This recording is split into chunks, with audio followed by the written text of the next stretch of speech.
In terms of creating a new type of business, the idea of actually starting your own business, it can be daunting for some people. It doesn't necessarily eliminate the spirit of wanting to start your own business, but sometimes it's better to start ahead of the game. And franchising is one way to do that, Dennis. It is, and it's one where it's evolved, and a lot of people don't even think about it, Yeah. and they get, especially in today's world where there may be a lot of people in transition.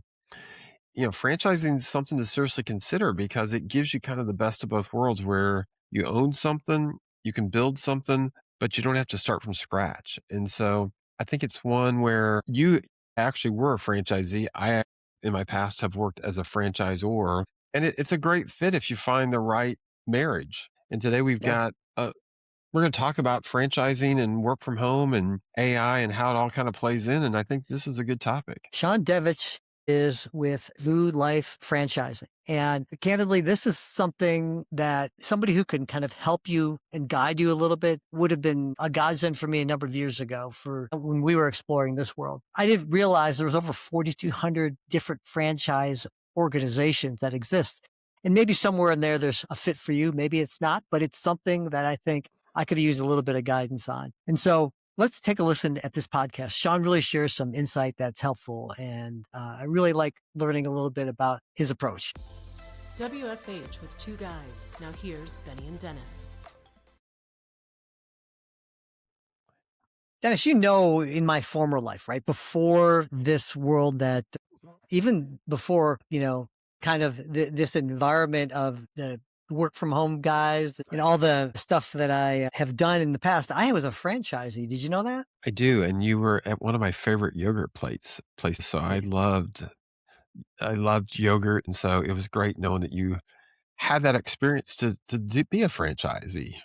For me, I've done it both the hard way and I've done it, I don't want to call it the easy way because it's still a lot of work if you open up a franchise business. But having had the experience of the hand holding and systems to kind of plug into and having a name, that put me 10 steps ahead of the game. So Yeah, having had work in building the whole thing up and to where I actually had a system plug into, man, it was like night and yeah. day different. Especially and I encourage people, if you do go into franchising, follow the game plan that they give you. 'Cause I used to work at 7-Eleven, and I was corporate working with franchisees, and the ones that followed the game plan were very successful, and those that chose to try to shortcut it, it just didn't work. And it's like, I had some problems. there's a reason that there's a franchise game book and why they put it together, and there's benefits there. And so, Yeah. and in today's world, I know, we're in 2026. The economy is a little different than, there's AI and it's kind of taken maybe some people's jobs and things are changing. If you're in transition, I encourage you to step back and look at franchising. That it's a great opportunity to own your own business, have that ability and that safety net underneath you, and branch out and get away from corporate America. I mean, I would encourage people to seriously think about this one, because you may have a great idea, but starting a new business from scratch, the probability of its success pretty small. But if you come in through a franchise, the probability of success goes way up. And Mhm. so there's lots of things that I think you can learn. So today we've got an expert that comes from that world of franchising and helping people find these ways to franchise. And in our conversation before we started recording, there are a lot of different ways you can do Yeah. franchising from the work from home model. So Yeah. for those that don't want the brick and mortar, there's things that we're going to talk about that, Sean, welcome. I think you're going to shed a lot of light on people in an area that they may not have any knowledge about franchising. Yeah. Thank you, Dennis. I'm happy to be here. Yeah. Hey, Sean, so tell us a little bit about what's franchise? Let's kind of start with the nuts and bolts of it, if you will. What is franchising, and why is it a way of actually starting a business? What is it? Well, franchising, you were looking at, if you will, maybe like a hierarchy. So if you were to open your own business, expand it, have a great system that's worked very, very well for you, you have a couple different ways you can grow that business. You can choose to expand, bring on staff, people who, maybe salespeople who are working in other markets, and you position yourself as a CEO, and ultimately you build Amazon, let's say. Franchising is just a different way for a business owner who has a great idea to expand it. rather than taking all that accountability, responsibility, overhead himself, he's just bringing other owners into the fold who are following that exact same playbook in different markets. And so, there's your difference. It allows that owner to still do extremely well as far as profitability, without that massive risk, that massive overhead of a giant corporation. Their royalties coming from other markets allows them to still do very well financially, and you're kind of spreading out the skin in the game, if you will. Hmm.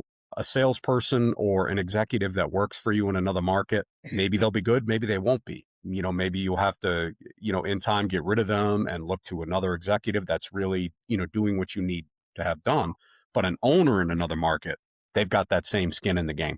And, they're going to treat your business like their business. When I think of franchising and franchises in general, from the world that I came in, we'll say pre-franchise for me, because I obviously learned a little bit doing it. I think about the traditional, it's restaurants, right? It's people who have to have a brick and mortar, like Dennis had said, where you might have to have, you have to buy some land or you have to rent some space and you have a tenant improvement money put in there. But franchising is actually very different. And especially nowadays, it's not necessary in many instances where you have to rent any space out. You can have some franchise opportunities that are working from home, right? Absolutely. Absolutely. There's several industries, and they tend to be right now in this space, they tend to be the hottest industries that there are, and Mm, they're not showing any indication of slowing down as far as the growth that is happening every year. And one in particular, and I like to have the candidates that I work with at least consider it and take a look at it, and that's the home services industry. hmm, And home services is everything you can think of, if you're a homeowner, everything you can think of around that home that you have to do yourself, whether it's cleaning or whether it's drywall or flooring or electrical plumbing, roofing, hmm. painting, there are franchises that operate in this space. And a lot of them, almost all of them, are home based. And if they're not home based, it's really just a very limited, maybe 300 square feet of what you would consider commercially leased space that you might need for, warehousing kind of thing. Maybe keep some vehicles out of the weather, Yeah. maybe store a little bit of product, but you're not talking about a high end strip mall that you're paying $5,000 a month on your lease of that space. We're Oh talking yeah. about Yeah. something that's very low cost to get into. Yeah, that's interesting because I will tell you this, that when my wife and I started our franchise adventure, it was a several $100,000 investment. We did have to Yes. rent out space. We had a lot of inventory. We had a build out. It took us almost a year to get set up. And my understanding nowadays is that there's just so many really interesting opportunities that really it's a modest investment, and it's really a lot of effort, time, and you get to tap into a lot of the advantages from that world. Is that how it is nowadays, Sean? Yes, absolutely. And it really comes down to where your interest lies as a business owner. If that interest is still in doing something like you were talking about, Benny, with, Hmm. basically, a small restaurant, you had a little bit, different product that you were serving, but it's still in the food industry. Hmm. And yes, you needed that pretty brick and mortar that is going to draw people to it.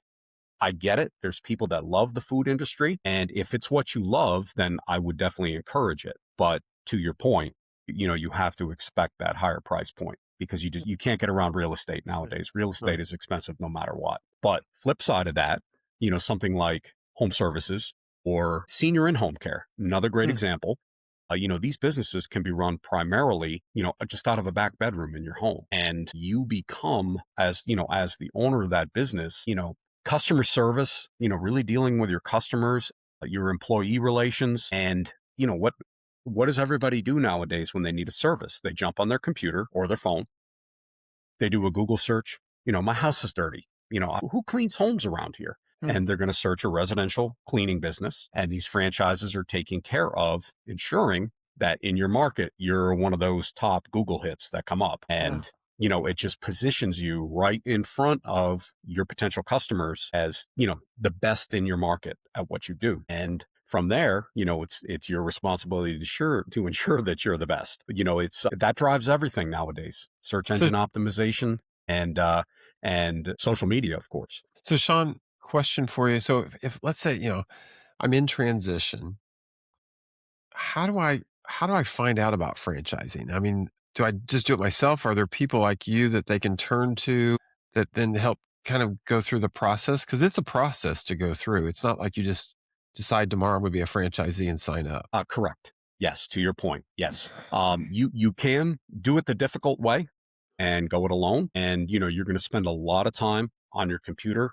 You are going to be inundated and your email just buried with information once you start scratching at it. And just like pretty much anything else you research on the internet, Yeah. you're going to get buried. Or, people like me, franchise consultants, doing what we do, we kind of run that interference for you. My job would be, Dennis, if you had an interest in a franchise, to have conversations like we're having right now. And, my responsibility is to really get to know you. What's your background? What industry are you coming from? Why are you leaving it?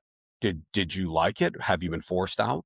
Did you hate it and you don't ever want to go back to doing anything like that again? Do you love managing people? Do you like working alone? And, find out what your budget is as far as, am I looking at a $100,000 total investment here? Or am I looking at a $500,000 total investment here? Mm. And, with 4,200 different franchises in the United States, there is something that is a good fit for you, your background, your experience, and your financial situation.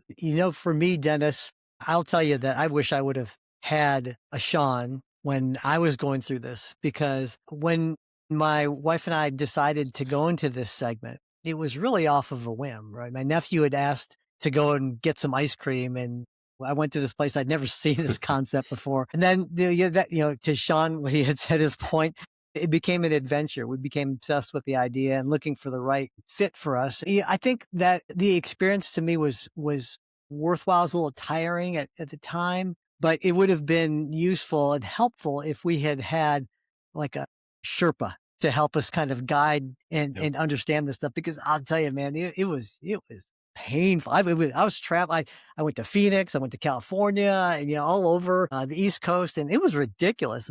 At the end, we got lucky, and it ended up being a nice win for us. But man, it was And the positive, It's probably very stressful, I'm guessing. yeah, as you go through the process too, especially if you've ever wanted to own your own business, it's a great way to kind of put your toe in the water and experience it, because it, like Sean said, just getting your company's name high up in the Google thing. If you're yeah. just an entrepreneur by yourself, that's not easy to do. Let me tell you.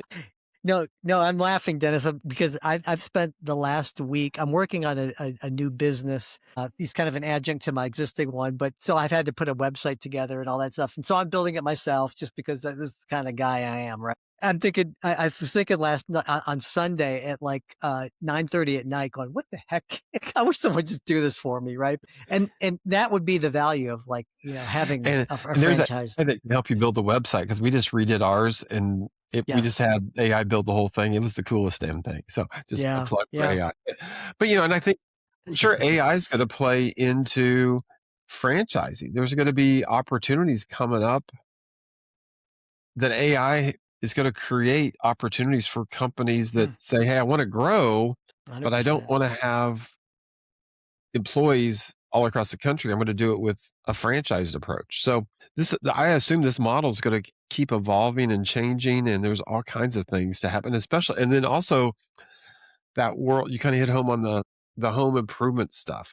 All that stuff that AI can't do, Mm. franchising may be a spot that it even rises more, because someone's got to do some of these things that AI can't do it all. Yeah, I mean, you're absolutely right, Dennis, and that is one of the reasons why I like to have my candidates at least consider it.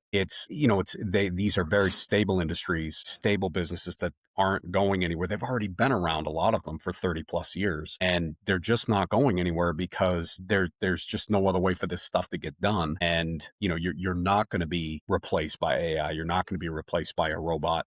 It's coupling that with the fact that, it's still your largest demographic of home ownership in this country. is the baby boomers. They're slowly being run down by the millennials, but as far as being that largest demographic, but they are still Mm, the largest, and they don't have anywhere to go. mm, There's not enough space in senior assisted living facilities, and so they have Yeah. to age in place. And coupling that, a lot of them want to anyway. They don't want to leave yeah. their homes, but Hmm. they Well, can't care for them anymore either.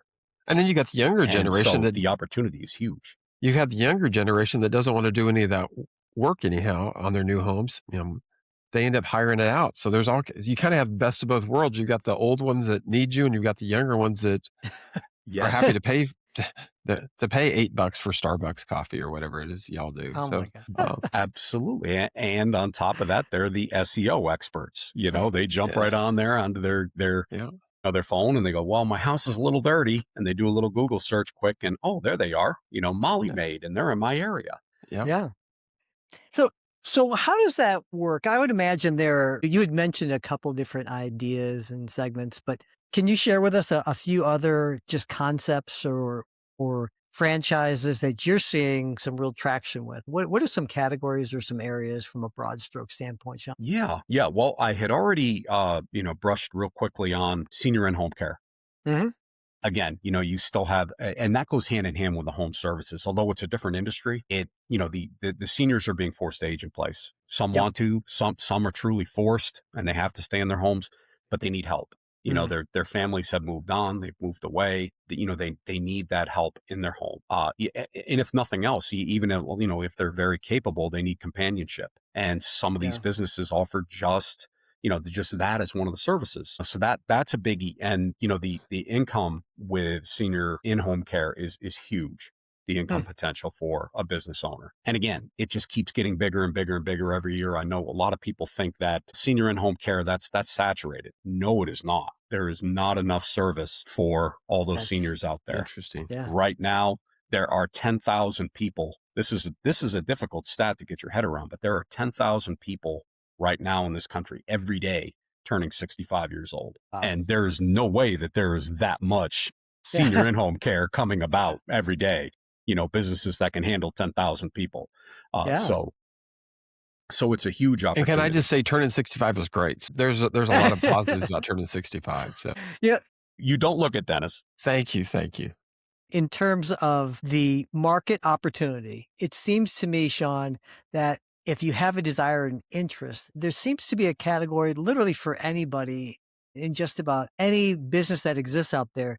There probably is a franchise that exists in that area for those people who, and you probably run into this all the time, but I'm going to guess that people say, I don't know what I like. I don't know what would be interesting to me. I would imagine that you probably can maybe guide them or assist them along a little bit with those type of environments too as well. Yeah, absolutely. And, I run into candidates that are just like, I just want a business that I don't despise, because they're coming from the corporate world where they've had a rough go, and they're saying, I currently make, $175,000 in my corporate position that I despise, and I want out, and I'm putting in 70 hours a week, and I'm Mm, fed up.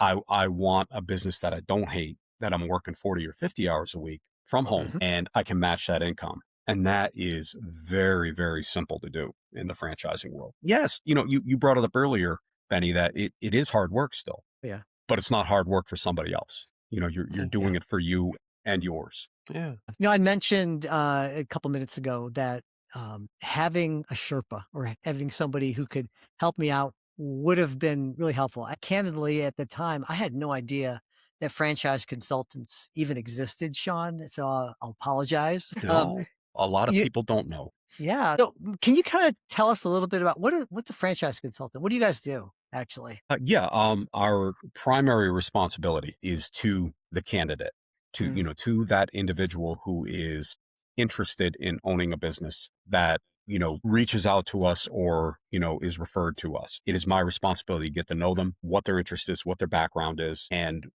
really ultimately match them, match.com, for businesses, if you will.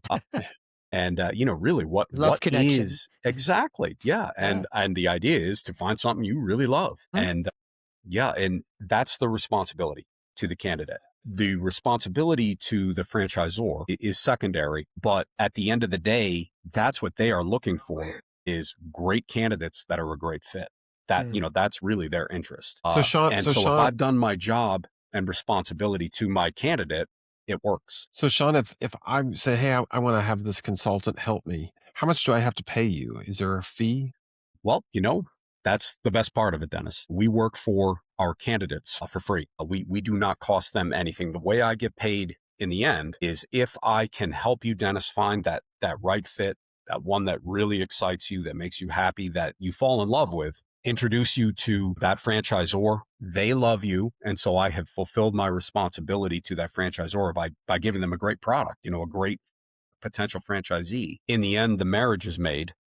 You choose to invest in that franchise. They want you as a franchise owner. At that point, I am paid once the franchise agreement is signed, not until that is when I am paid by the franchise. By the franchise, not the actual person who's buying into it. Correct. Okay. Yeah. Correct. So Yeah. Yeah. that's important to know. So especially if you're in transition, people like Shauna are a great resource to help you navigate and find those right fits, because some of them are really, really expensive out there, and some of them you may get into and realize that, oh gosh, this is not the right thing for me and stuff. And Sean can help you navigate through some of those, because there's a lot of them. And Sean's right. If you start Googling it, you're about to get flooded with emails and phone calls from everybody and their brother that has a franchise that they're trying to find a franchisee for. So having this consultant group help you is a really valuable tool to navigate. If you're on the other side and I'm the franchisor, they help me bring in great candidates. And that's the ultimate side where he mentions it's a matchmaker. And I mean, it's a Yep. great opportunity. So awesome. Yeah. So Sean, again, if I go back in time, I would have given you a call, but there are some people out there who would be definitely interested in chatting with you about it. What's the best way for them to get a hold of you? Yeah. Well, my email address is probably the best way, probably the same as your business as well. And Oh, that is my first name, Sean, SEAN, at newlifefranchising.com, which New Life Franchising is my business. fantastic. Great. Yeah. Sean, And I was going to say, I can, my cell number, 518-530-2526. That's acceptable. Call or text, either or. But yeah, I tend to prefer email. yeah.